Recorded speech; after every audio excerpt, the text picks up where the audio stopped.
This is the Solid Signal podcast for the week of February 26th, 2024. Wow, this year is really beginning to fly by, isn't it? We're two months in already. That makes it 16% of the year is gone, and it's going to be daylight saving time very soon. And you're probably going to enjoy my yearly rant about that, I'm guessing, next week.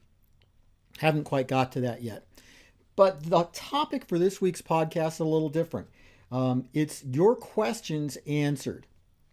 And, I get a lot of questions about the Solid Signal podcast. People ask me all the time about it, but I've never really done a podcast where I just sat down and answered a bunch of those questions. I just kind of answer them one at a time when they come in, which is fine. But I thought, okay, so I had enough kind of stacked up. Some are kind of good, some are kind of bad, some are kind of catty.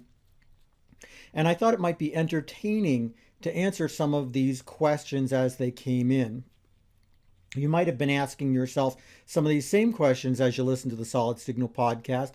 And if you are, I'm very grateful for you, because that means that you're a subscriber, you're paying attention. So without any further ado, let's kind of get through the list. And I've got 11 of them that I wanted to kind of go through. Why 11? Because I didn't have 12. That's why. Ready? First question, how do you come up with topics for the Solid Signal podcast? Well, that's actually pretty easy. I start the podcast planning process on about Wednesday or Thursday of the previous week. I look at what's going on in the world that week, the world of all the things that we offer at Solid Signal and Signal Connect, and I try to come up with something that's going to be entertaining to talk about. There are some weeks that I do purely kind of instructional podcast, and that kind of offsets the ones where I just kind of rant and get super cranky. I try to shake it up a little bit. I try to make sure that when you come to the Solid Signal podcast, that you are getting kind of a different experience every week, but it's still kind of entertaining. That's the goal, is to try to balance things out. Question 2, do you write a script for the podcast? And people have asked me this over the years, and my answer is always, does it sound like I write a script? No, I do not write a script. But what I do is I write an outline. Long time ago, I took a course in public speaking, and the goal of that course was to be able to speak for 5 minutes with just 5 words written on one index card. And it was an interesting exercise, something that's never really left me. And I find that that's the way that I plan what I'm going to talk about. It means that my delivery is a little bit more fluid sometimes, because, I'm actually talking as opposed to reading something. But on the other hand, it means that sometimes I ramble a little bit. And whether or not that's entertaining to you, I don't know. I think it makes a podcast kind of sound a little bit more like a conversation. And I don't think most podcasts sound like conversations. I think they sound like people are reading you books on tape, and I don't personally find that entertaining. Question 3, how long does it take to produce a podcast? Well, I answered this a little bit.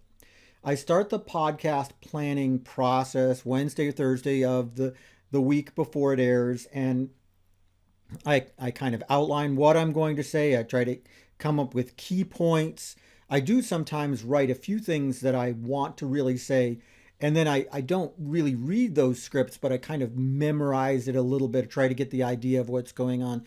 I mumble to myself a lot over the weekend so that I have some idea what I'm going to be talking about. And then on Monday, I produce the Solid Signal podcast, and the actual production time is about an hour to an hour and a half. I know that oftentimes it sounds like I'm just kind of talking straight for 10 to 15 minutes, but a lot of that happens because I'm trying to record and re-record. Sometimes I will go straight through, which is great, but oftentimes I'll have to stop and start. Unfortunately, in the studio where I record, I'm not immune to phone calls or chats or things like that coming in. And so sometimes I do have to stop and address something else before I get going. And then when I do, it takes longer to kind of get back into the groove. Next question. Do you ever have guests on your podcast? Well, in over 500 podcasts, I have not ever had a guest on my podcast, which is a shame because I really want to have a guest on my podcast. I've tried a bunch of times and it's fallen through. I try to get people from within the Solid Signal organization, and I try to get other people, manufacturers, reps, and stuff like that, and it's never quite panned out. I thought, in fact, during lockdown that this would be an excellent way to keep the podcast kind of relevant. And especially since it's so much easier now, you can just kind of get on a Zoom with somebody and record it, and it becomes a podcast. At least you can edit it down. But to date, I have not had a guest.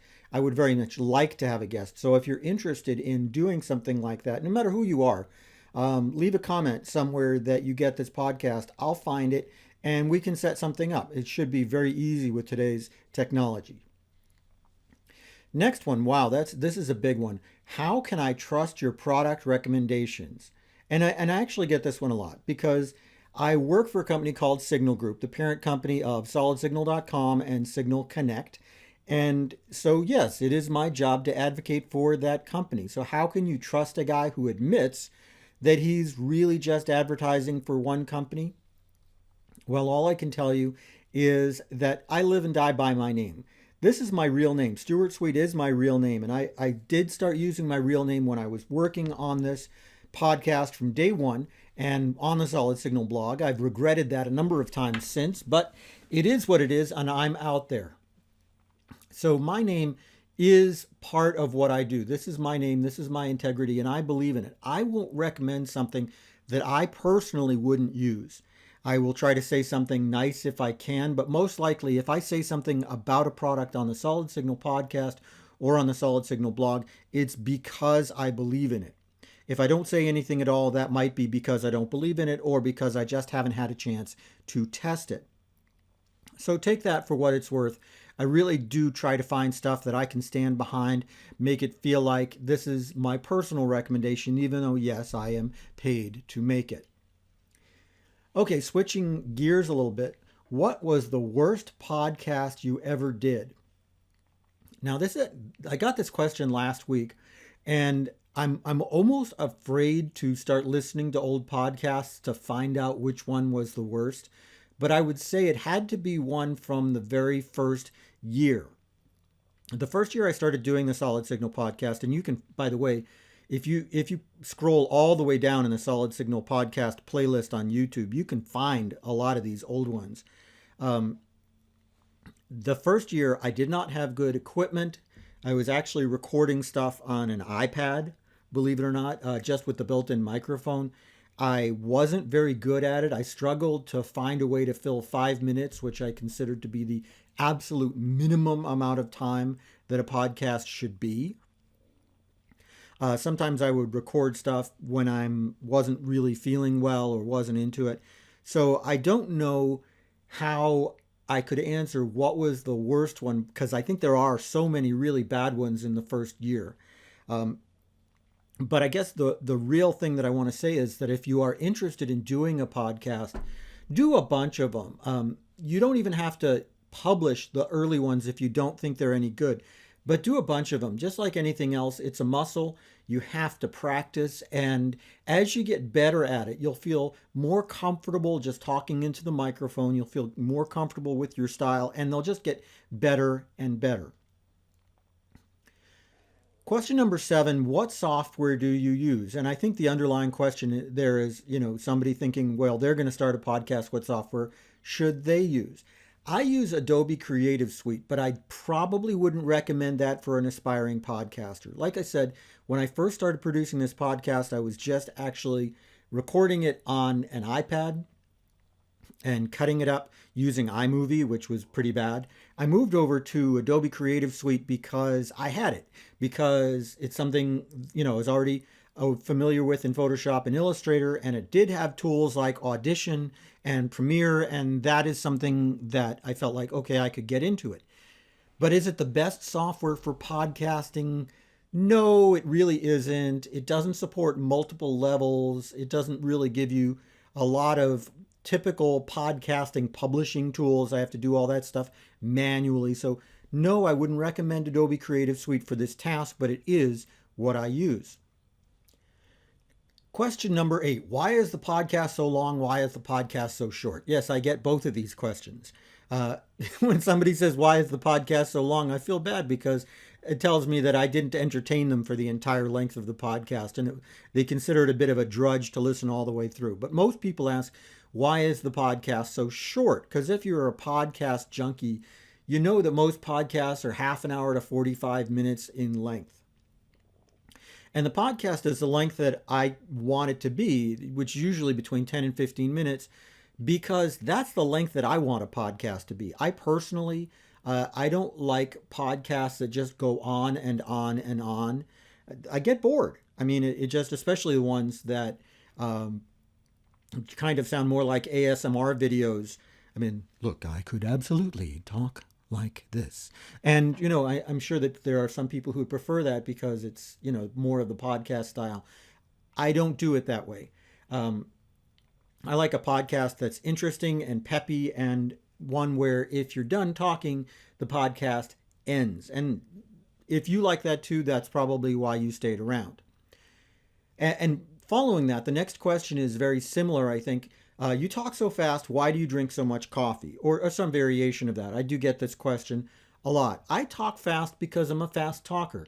When you're listening to me on the podcast, this is who I am. This is how I talk to people, and this is how I interact with the world. I kind of said this in the previous question. I don't like those ASMR style podcasts. I don't like people who overpronounce the ends of their words. You know what I'm talking about. Oh, this is a podcast about a subject. And I don't personally enjoy those kind of podcasts, and I think that that's a really fake way. Nobody talks like that in real life. This is the way I talk. If you're talking to me as a friend or on the phone, this is how fast I talk. It's how fast I've always talked. And there are actually speed controls on a bunch of the different apps which load podcasts. And if you find them talking too fast, please, by all means, slow me down. But this is who I am. And I apologize to anybody who finds it tiring that I talk so fast. I just kind of... The podcast is who I am, and I try to be authentic, and that's why I do drink. I do drink a fair amount, but I don't drink so much coffee that's not the reason that I talk so fast. Anyway, how many subscribers or listeners do you have, and do you think that's enough? No, of course I don't think it's enough. But how many subscribers and listeners I have, it's hard to tell because I syndicate to a bunch of different platforms, and there are some big platforms I don't syndicate to. I don't syndicate to iHeartRadio because they charge a lot of money for that. And this is not a podcast where I will ever have advertiser support, other than kind of focusing it on Signal Group and SolidSignal.com and SignalConnect.com. So I don't go to platforms where I have to pay a lot of money to syndicate. But I am on about 8 different platforms, including iTunes and Amazon Podcasts. And I was on Google Podcasts while that was a thing. I'm on Spreaker. I'm on Spotify, which, by the way, is a great source for me. And so it's hard to tally it all up because not all of the platforms will actually give you real listener numbers. They will give you subscriber numbers, but not real listener numbers. So all told, I think that I've got about 1,500 subscribers, and I'm guessing about 30,000 listeners, give or take, just based on the data that I've got. Do I think that's enough? No. I would love to have 1 million listeners. Of course, that would make me feel fantastic about who I am and what I do. But I think that for the subject matter, that's not that bad. I talk about some pretty niche-y things, and the things that I talk about don't necessarily appeal to the people who listen to podcasts. So it's a small podcast. It doesn't have a lot of subscribers, but I do think that, I'm really quite not only grateful, but also satisfied with what I've got. Could always use more, but I'm satisfied with what I've got. Okay, last question. Where can I find out more about the stuff you talk about? No, nobody really asked me that question, but it leads me to the end of the podcast, which is that, yes, this podcast supports SolidSignal.com and Signal Connect. Shop at SolidSignal.com for all the great stuff you need to live your best digital life. If you want the best in customer service, go to Signal Connect, call 888-233-7563, and you'll get a real human in the real United States of America who will really understand what you're talking about, because we put real technical experts on the phone. We take care of you the way that you want to be taken care of. That's it for this Solid Signal podcast. Thanks so much for listening. This one's a little bit longer than most. Do me a favor, like, subscribe, and leave a comment. It makes me look good to my bosses. And as always, shop at solidsignal.com. Go to Signal Connect for the best in service and products. Call 888-233-7563 to find out more. And I will see you again next week on the Solid Signal podcast.